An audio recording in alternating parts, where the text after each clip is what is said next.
Welcome to the first episode of the Sully Sight Squad Elevate Your Gameplay series. Tonight we'll be featuring a tank encounter with 1-1 Marine 2nd Lieutenant Flanders as the gunner and Private First Class Rector R2 as the driver. If you like this content, please like and subscribe as there will be more Elevate Your Gameplay videos to come. First positive that I'll mention is Flanders using his machine gun here. They had intel that there is no threat of enemy armor in the area, so he was free to use his coax, which obviously is less expensive on ammo. Oh shit, rocket. Falls down a quarter. Here, the driver did 3 important things. First, he continued driving and broke line of sight with the enemy lats and hats. Second, he turned around so as to have his strongest armor facing forward. Third, when he was driving, he communicated to his gunner how much hull damage he had taken. Communication is key to being a successful tank crew. The gunner, you can see, was continually scanning left and right the entire time, so as to identify any enemy targets. You may have noticed that after firing a frag rocket, he used his reloading time to instead switch to the coax. This is a good tactic until they add right-click coax. In that corner of the wall. The corner of this wall. Right there, right there. Yep. No, blast that breach. Right in front of it. Here, the driver did 2 important things. First, he backed his tank up to break line of sight with lats on his right side. Second, he efficiently described an enemy's position to his gunner. He's not using extra words, just the breach in the wall. That's efficient and quick, and that's how communication should be.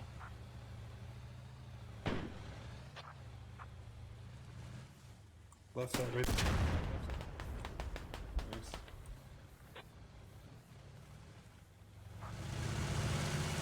Get out. Here, the driver brings him forward outside of his smoke. That is very important, as enemy lats and hats can still nail you through the smoke, and you can't nail them.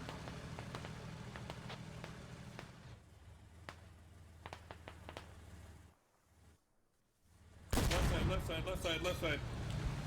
Here, Flanders makes a mistake. The driver says left side, and Flanders turns his turret rightwards. If that was an enemy lat lining up a tandem, he would have been fucked.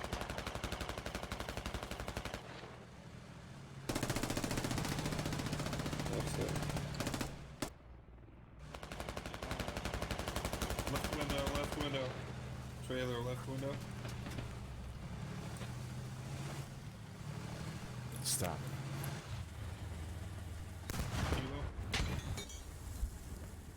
Here, the driver makes a good move by rotating the tank after he's tracked, so as to have his strongest armor facing the direction of the enemies. However, he immediately fucks everything up by getting out to repair. He could have stayed safely inside of the tank using the coax machine gun in the 3rd seat. Instead, he got out and got killed. Also note how close the friendlies are. When you're tracked, take a minute and evaluate. Here, you can notice that the gunner actually switches to the 3rd seat and uses a smaller machine gun which has a quicker rotation and also a separate ammo pool. This is a very efficient move, but ideally, the driver would have stayed inside of a vehicle and filled this role so that the main gunner could have focused on tracking down enemy lats and hats.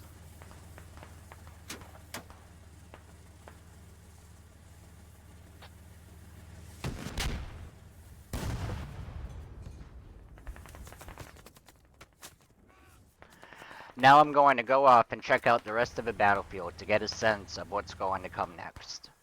What the fuck? Did you just see that guy fall from the hub? Why isn't he bandaging himself? What the fuck is going on? So, right here I was thinking, maybe he has like 1500 fingers something, or, you never know what's going on, so checked him out, saw he was giving orders, and scoreboard looked alright, so carried on my way. But now, let's talk about that hab that you saw all the way up. That is a horrendous placement for many, many reasons. First, never place a hab that far upstairs. You're adding 15 to 20 seconds before players can re-enter the battlefield after they respawn. Add in explosions from Russian frag rockets and exposure via windows, and you're creating a deadly situation for your teammates. Also, the positioning of a hab left it open to vehicle and rocket fire from the outside. The tank could have done significant damage to it. As I panned around, I spied an enemy leopard, so my Sully sense was tingling. There's gonna be some good action soon.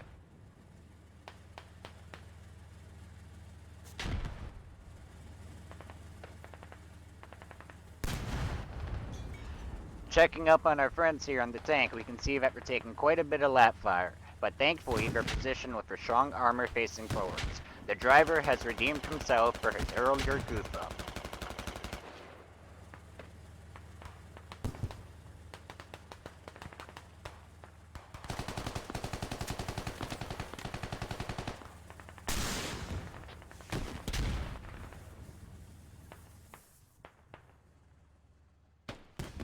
I pan over to the enemy building to get a sense of the attacking force, and here you can see just how valuable infantry support is for armor. Friendly troops have pushed up into the building across the street, and lads are now getting killed and or suppressed. If the driver waited in the machine gunner seat until this moment, they could pop their 40 mic smoke and repair while the enemy forces are being suppressed. Now notice this second seasoned lad and how he's further back in the room while shooting. That's a very valuable tactic to regularly employ as it reduces your visible profile to enemies.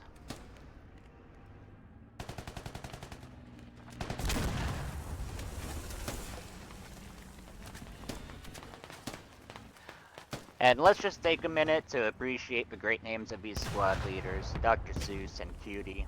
I mean, come on. Later, Cock was playing too.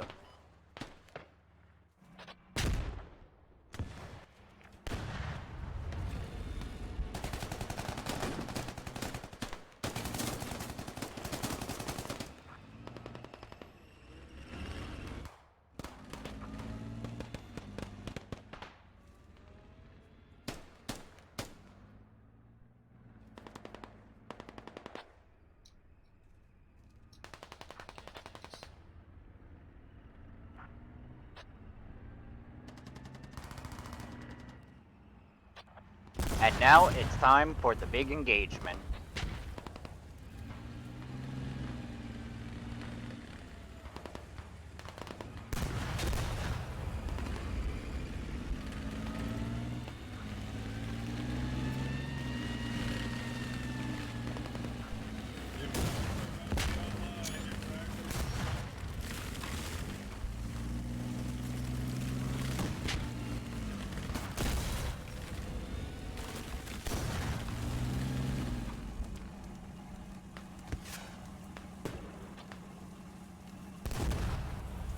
Here, you can notice that the driver is out and repairing safely behind the cover of the tank.